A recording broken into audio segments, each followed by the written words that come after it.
Ça a été difficile pour elle, donc elle a changé de pays, j'ai trouvé d'autres.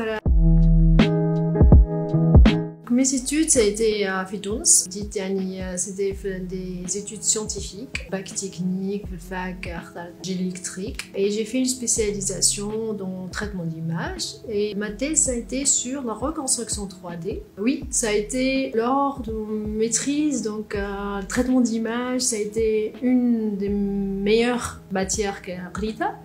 ومن هذيك j'ai voulu savoir plus avec l'intelligence artificielle, la robotique. C'était une passion de comprendre comment l'ordinateur peut comprendre quelque chose, peut automatiser des processus.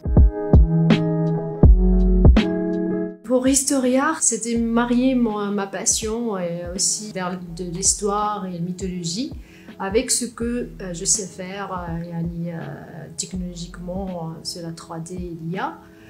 Mais l'idée aussi, j'ai les visite touristique, ça manquait d'authenticité, ça manquait de visiteurs qui fait Carthage. Donc l'idée c'était de faire renaître Carthage grâce à la 3D. Et aussi, on s'est lancé réellement lorsque j'ai rencontré ma cofondatrice Jihad, qui a étudié à l'Université de Bologne. Donc, un des chapitres de la thèse MTH, c'était l'utilisation de la technologie pour le tourisme durable. Donc, ça a été, je me suis lancée, on s'est lancé donc, dans l'aventure. هي كلمة historiar, c'est portugais. C'est portugais, ça veut dire raconter.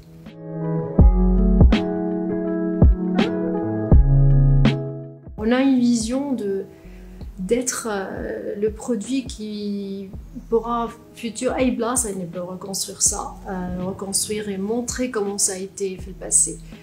Donc ça c'est le cœur de Historia. On utilise l'intelligence artificielle pour automatiser les monuments, les reconstructions, faire plus vite que les concurrents à l'international. Donc maintenant on a en Tunisie on a 7 sites. Le but de Historia, à part l'acronyme aussi IAR avec histoire, le nom, c'était de raconter une nouvelle façon de voyager à travers le temps, de vous raconter l'histoire à travers une application, à travers une façon immersive pour les visiteurs. Donc ça ne sera pas quelque chose de barbante, donc ça sera entertaining pour que même la qui ne s'intéresse pas vraiment à l'histoire, ils auront envie de l'utiliser. L'expérience a été donc énorme. في البروغرام on a vu que la partie cloud comme prix ça a été un des choix comme produit parce que Historia on a besoin de cloud computing, soit par la partie IA, soit pour aussi déployer le produit. Donc, lors du processus de sélection et les pitchs, etc., c'était bien structuré.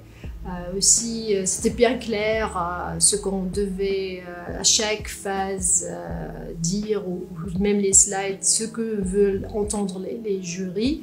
Donc, c'était un projet pour nous très très intéressant de montrer le potentiel de notre produit.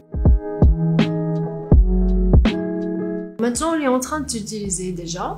Donc, on a une plateforme TNA, ça sera déployé à Dicafeha, ou même les plateformes aussi qu'on est en train de faire avec Orange. Donc, il y a des projets avec Orange.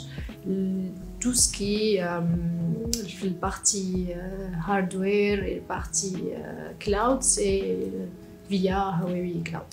La partie l'onboarding, la partie aussi le suivi, les aides, les formations, ça a été très très intéressante et pour nous ça a été un suivi adéquat.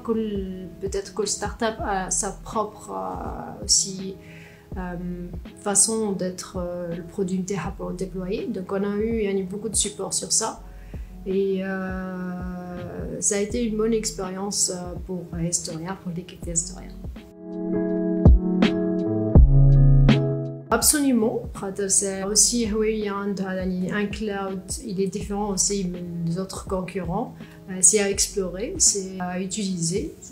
Donc, on a été parmi les trois, donc on a eu un voucher donc, à utiliser, mais les autres aussi, c'est très intéressant. Le benchmark pour ajouter le cloud. J'aimerais être Lisa. Ça a été difficile pour elle, donc elle a changé de pays, j'ai commencé un empire, donc avec malgré tous les problèmes, donc elle a pu réussir à fonder Carthage. Le produit interne, ça sera disponible prochainement sur le port unique. On veut que les gens voient la grandeur de Carthage, l'exploit technique et donc civil de la reconstruction complète des ports du Punique. Donc il y a le port militaire, mais aussi il y a les ports commerciaux. Donc ils peuvent voir ça donc prochainement avec Historia.